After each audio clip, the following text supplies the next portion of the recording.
तो चलो शुरू करते हैं। चलो जाओ इनुगामी।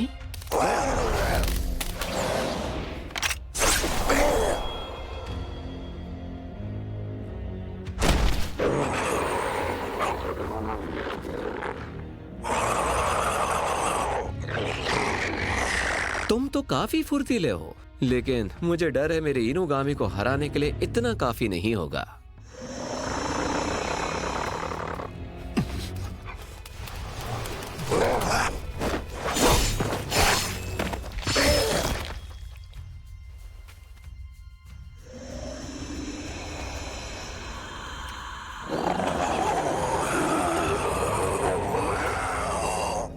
ये ऐसे खत्म नहीं होगा। इनविजिबिलिटी। अच्छा, तो ये है तुम्हारी पावर।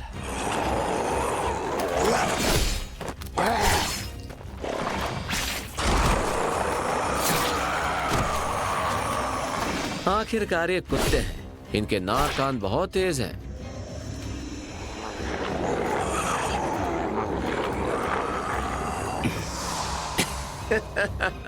लगता है तुम्हारी ये खासियत भी काम नहीं आई। सही कहा।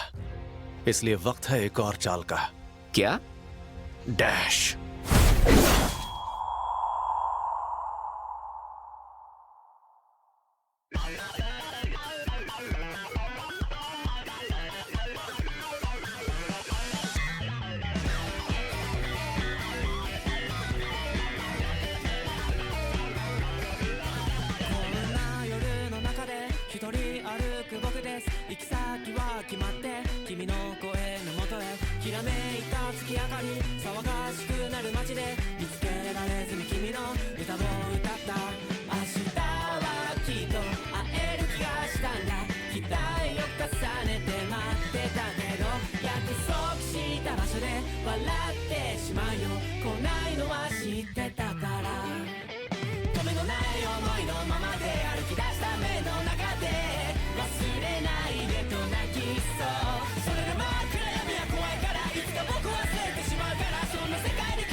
आप इतनी जोर से क्यों मारा? अच्छा सुनो, तुम्हारे पास दो दो शक्तियां।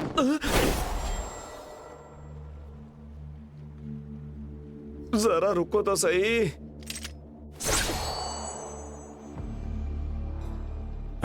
अफसोस, तुम चूक गए। ये बस इल्यूजन है।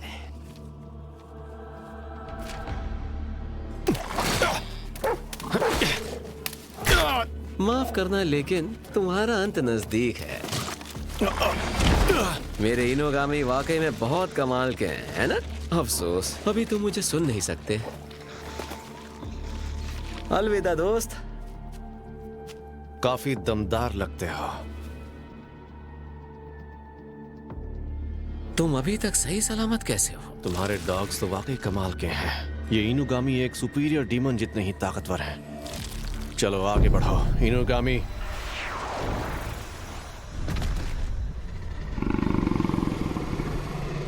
तुमने मेरे इनुगामी चुरा लिए? ये तो गलत बात है।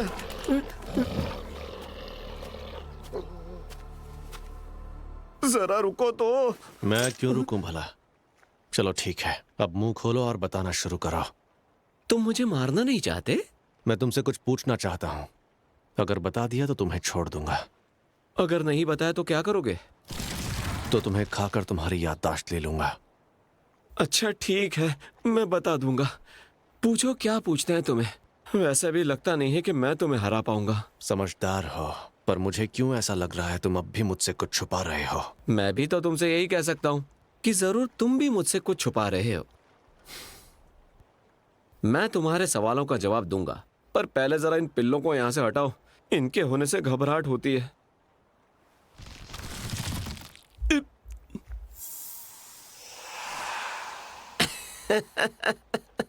कितने नादान हो तुम। तुम्हें तो कोई भी आसानी से चकमा दे सकता है। कहीं तुम मुझे चकमा तो नहीं देने वाले? अरे बिल्कुल भी नहीं। तुम मुझे बस थोड़ा सा वक्त दे दो, मैं जरा अपने इनुगामी को उठा लूं। अरे इतने सीरियस होने की जरूरत नहीं है, मैं कहीं भागने वाला नहीं हूं।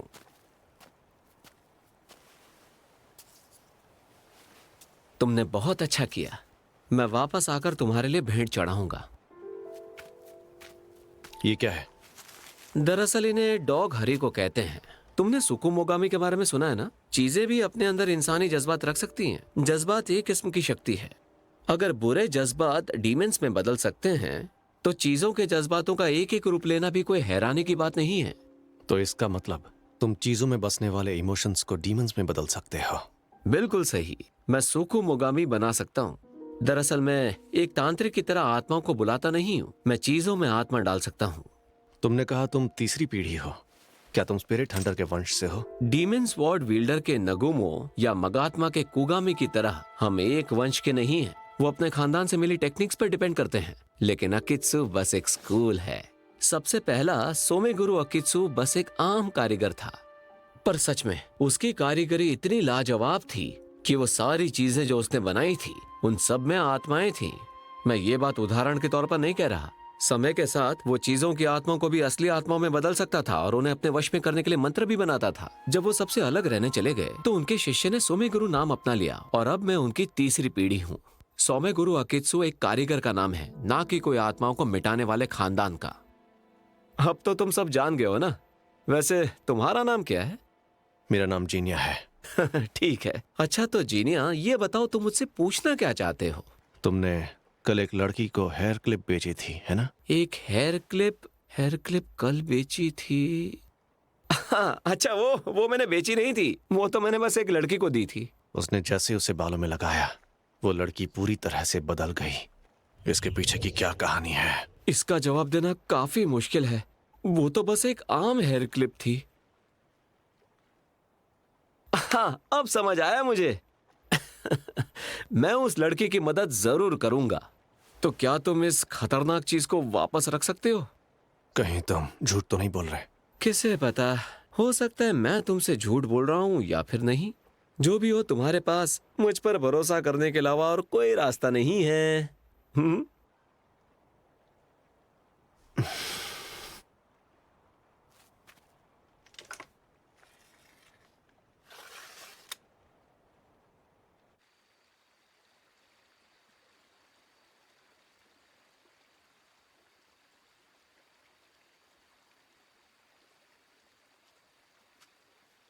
नात्सु, मेरे प्यारे भैया, आखिर तुम वापस आ गए। मेरा इंतजार कर रही थी? हाँ, क्योंकि तुमने मुझे इंतजार करने को कहा था। माफ करना, मुझे देर हो गई। कोई बात नहीं, मुझे पूरा यकीन था तुम वापस आओगे, इसलिए मैं यहीं रुकी थी। चलो थोड़ा टहल कर आते हैं। ठीक है, बस तुम मेरे साथ रहना। तुम जो कहोगे मैं वही करूंगी।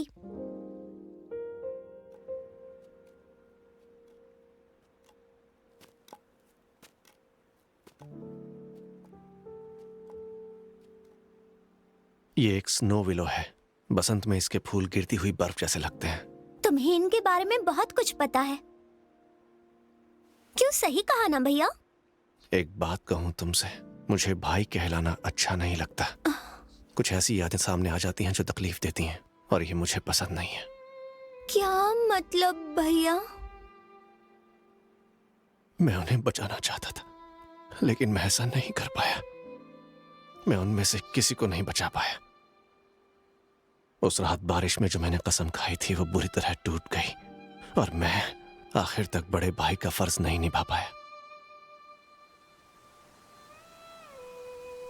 अब मैं जिंदा नहीं रहा। सबसे पहले तो भले वो नात्सु हो या फिर सुजुने, मैं कभी एक बड़ा भाई था ही नहीं। ये सच नहीं है।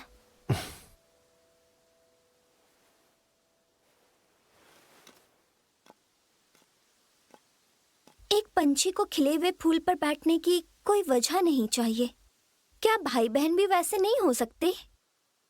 इसलिए चाहे जो भी हो जाए, ये रिश्ता कभी नहीं टूटेगा। मेरी बात करें तो इतने सालों बाद आखिरकार मैं तुमसे मिलने आ पाई। इसलिए मुझे यकीन है कि तुम भी वापस लौट आओगे, बिल्कुल वैसे जैसे मैं लौट आई हूँ। लौट आऊंगा? हाँ, हम इस लंबे सफर पर निकल पड़े हैं, एक ऐसी जगह की तलाश में जहाँ हमारे वो जज्बात फिर से जी सके। मुझे वो जगह मिल पाएगी? हाँ, जरूर मिलेगी। आखिरकार ये जिंदगी उसी के लिए तो है। नात्सु, नहीं, तुम नात्सु नहीं हो। माफ करना, मैंने सही नाम तक नहीं लिया।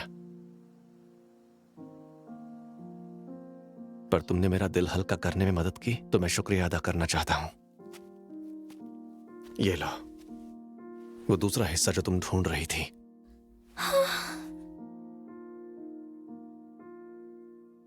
पता नहीं क्यों मुझे लगता है तुमने अपनी जेब में कुछ छुपा कर रखा है, और अगर मैं गलत नहीं हूं तो वो एक कंघी या कोगाई है। हाँ, जरूर एक कोगाई ही होगा। इसे बस उस लड़की को दे दो और सब ठीक हो जाएगा। मेरे प्यारे भैया, आखिरकार अब मैं तुम्हें छू सकती हूँ।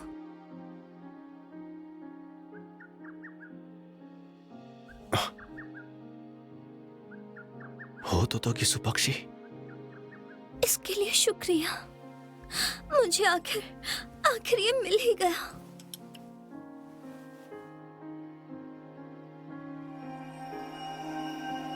मेरे प्यारे भैया,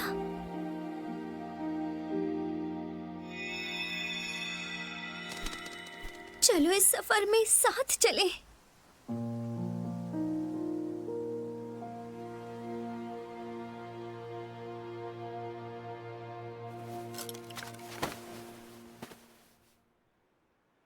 बहुत बढ़िया। सोमेगोरो आकित्सु, अचानक इतने फॉर्मल क्यों हो गए? खैर, जैसा तुम चाहो। वैसे तुम्हारा काम बन गया है ना?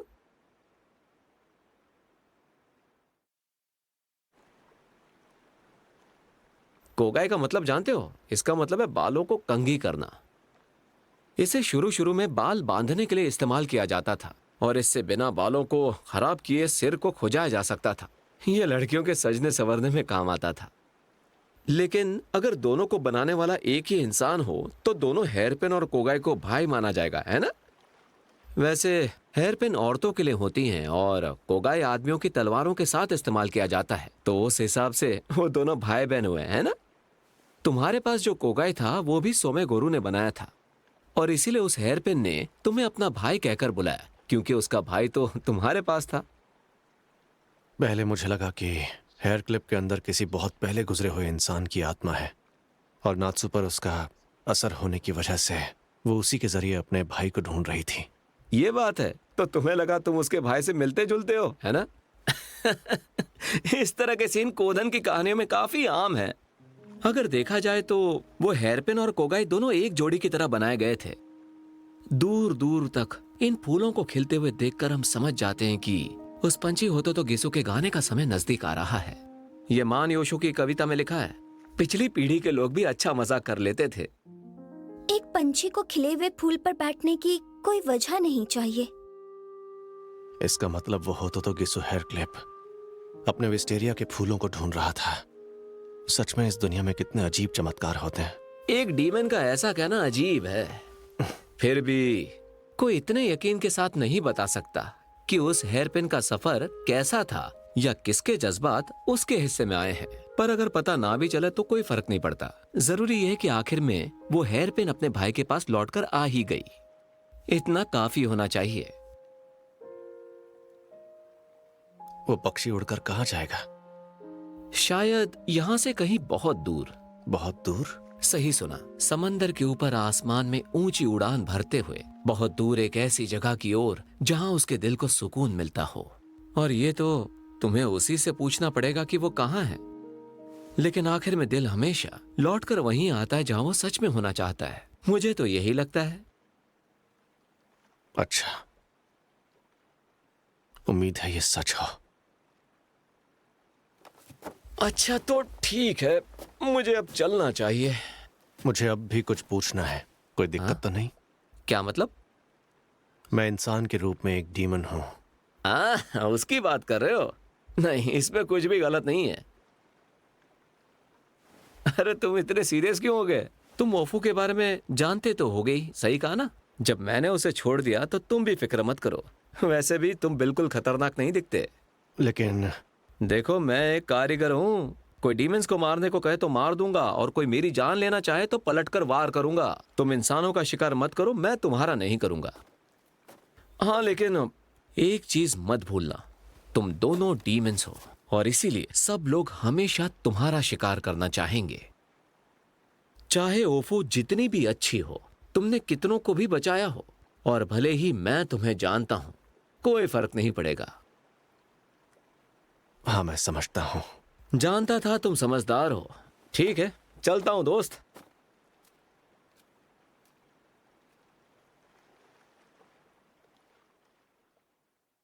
अरे वाह, मैं बहुत खुश हूँ, अब फिर से पहले जैसी हो गई।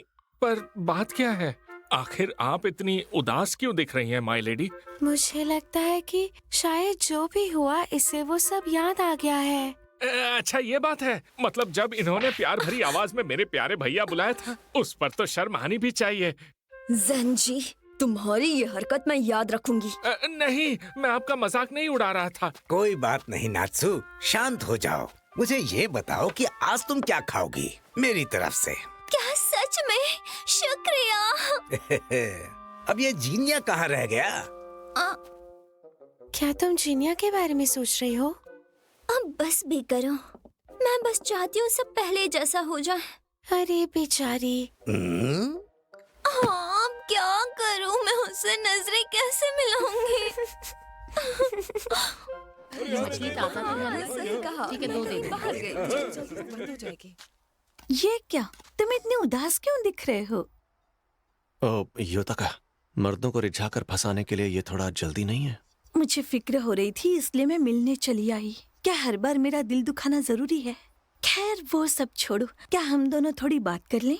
हाल ही में मैंने कुछ अफवाहें सुनी हैं। उससे काफी मदद मिलेगी।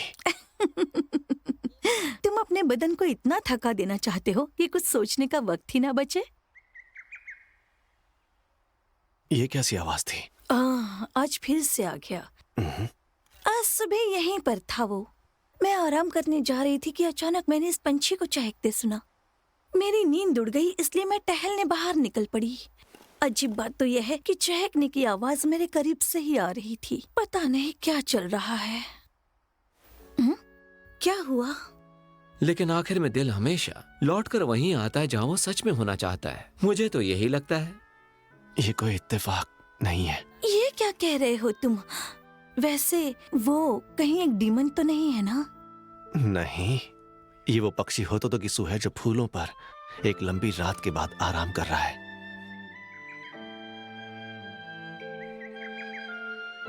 वक्त के आगे ना तो कोई इंसान टिक पाया है और ना ही कुदरत। इस दुनिया में कुछ भी हमेशा के लिए नहीं रहता, और फिर भी इंसान के जज्बात, सिर्फ एक इंसान के जज्बात अगर अपना रूप बदल दें तो। मिया का बेटा, तुम पर ये कितना अच्छा लग रहा है। हाँ माँ, हाँ बोलो।